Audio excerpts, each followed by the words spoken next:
Hi, Center School Cardinals. It's Mrs. Palazzi here with another read aloud. This one is called Ira Sleeps Over by Bernard Weber. Do any of you have a special stuffed animal, lovey, something that you like to sleep with at night? I bet you do. Well, this is a story about Ira who can't decide whether to take his little lovey with him to his friend's house. So listen to the story and find out if he does or if he doesn't. Ira Sleeps Over by Bernard Weber.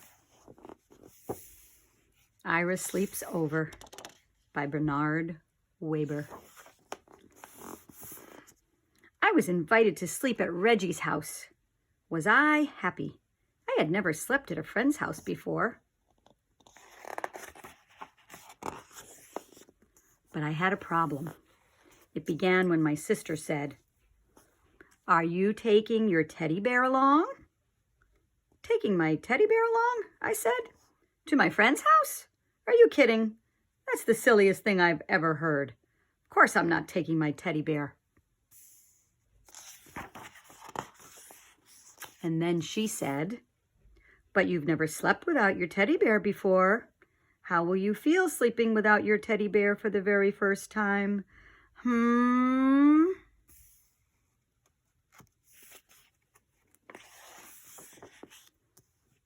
"I'll feel fine.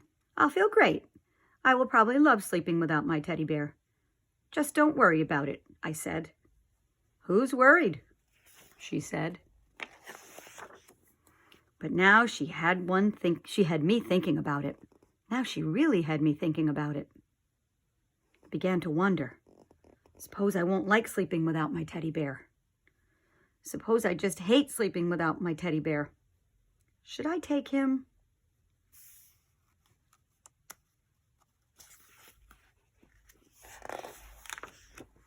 "Take him," said my mother. "Take him," said my father. "But Reggie will laugh," I said. "He'll say I'm a baby." "He won't laugh," said my mother. "He won't laugh," said my father. "He'll laugh," said my sister. I decided not to take my teddy bear.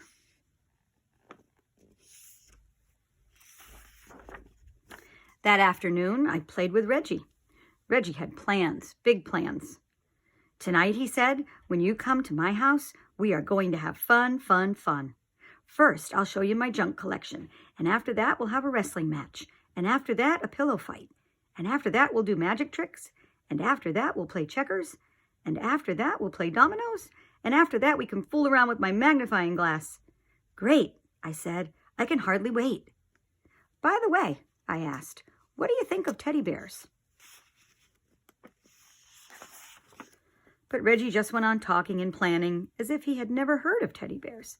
"And after that," he said, "do you know what we can do after that? I mean, when the lights are out and the house is really dark? Guess what we can do?" "What?" I asked. "We can tell ghost stories." "Ghost stories?" I said. "Ghost stories," said Reggie. "Scary, creepy, spooky ghost stories." I began to think about my teddy bear. "Does your house get very dark?" I asked. "Uh-huh," said Reggie. "Very, very dark?" "Uh-huh," said Reggie. "By the way," I said again, "what do you think of teddy bears?" Suddenly, Reggie was in a big hurry to go someplace. "See you tonight," he said. "See you," I said. I decided to take my teddy bear. "Good," said my mother. "Good," said my father. But my sister said, "What if Reggie wants to know your teddy bear's name? Did you think about that? And did you think about how he will laugh and say, 'Tata is a silly baby name, even for a teddy bear?'" "He won't ask," I said. "He'll ask," she said. I decided not to take my teddy bear. At last it was time to go to Reggie's house. "Good night," said my mother. "Good night," said my father. "Sleep tight," said my sister. I went next door where Reggie lived. That night, Reggie showed me his junk. He showed me his flashlight, his collection of bottle caps, a chain made of chewing gum wrappers, some picture postcards, an egg timer, jumbo goggles, a false nose and mustache, and a bunch of old rubber stamps and labels from his father's office. We decided to play office with the rubber stamps.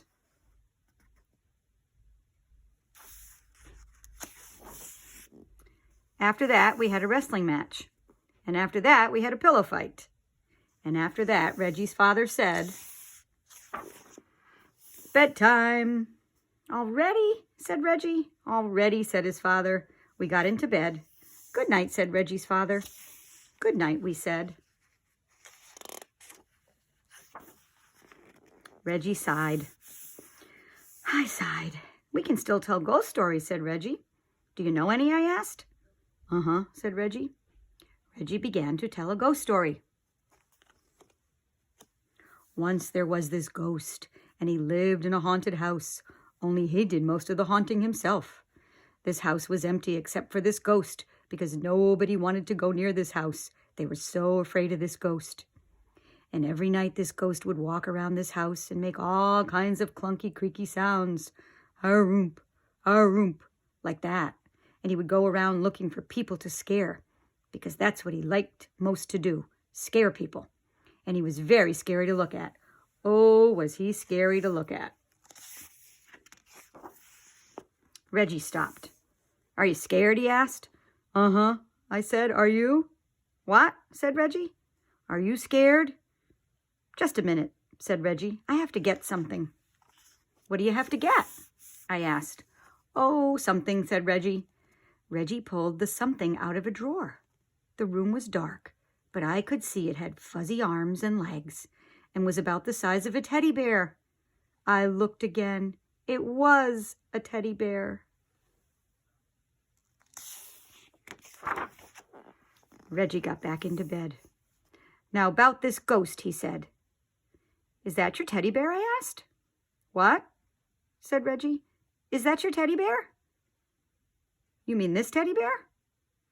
"The one you're holding," I said. "Uh-huh," Reggie answered. "Do you sleep with him all the time?" "What?" said Reggie. "Do you sleep with him all of the time?" "Uh-huh." "Does your teddy bear have a name?" "Does your teddy bear have a name?" I said louder. "Uh-huh," Reggie answered. "What is it?" "You won't laugh," said Reggie. "No, I won't laugh," I said. "Promise?" "I promise." "It's Foo-Foo." "Did you say Foo-Foo?" "Uh-huh," said Reggie. "Just a minute," I said. "I have to go get something." "What do you have to get?" Reggie asked. "Oh, something," I answered. The next minute, I was ringing my own doorbell. The door opened. "Ira," everyone asked. "What are you doing here?" "I changed my mind," I answered. "You what?" said my mother. "You what?" said my father. "You what?" said my sister. She was still up. "I changed my mind," I said. "I decided to take Tata after all." I went upstairs.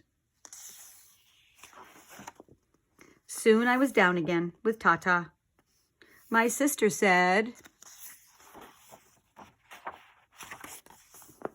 "Reggie will laugh. You'll see how he'll laugh. He's just going to fall down laughing." "He won't laugh," said my mother. "He won't laugh," said my father. "He won't laugh," I said.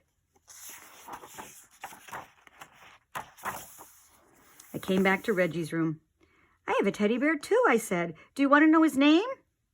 I waited for Reggie to say, "Uh-huh," but Reggie didn't say, "Uh-huh."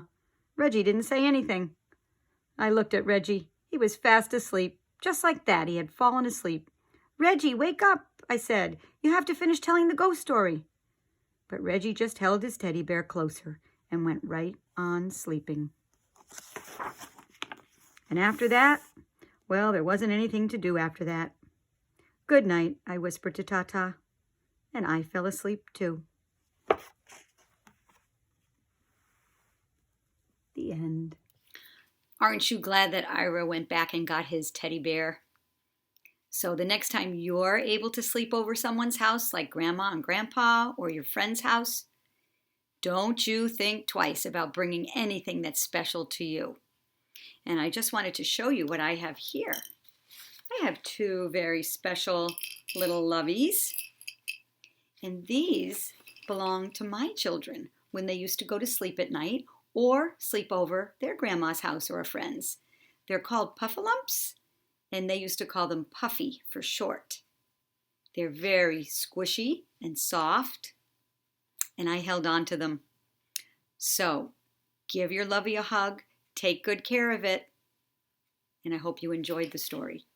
Bye for now.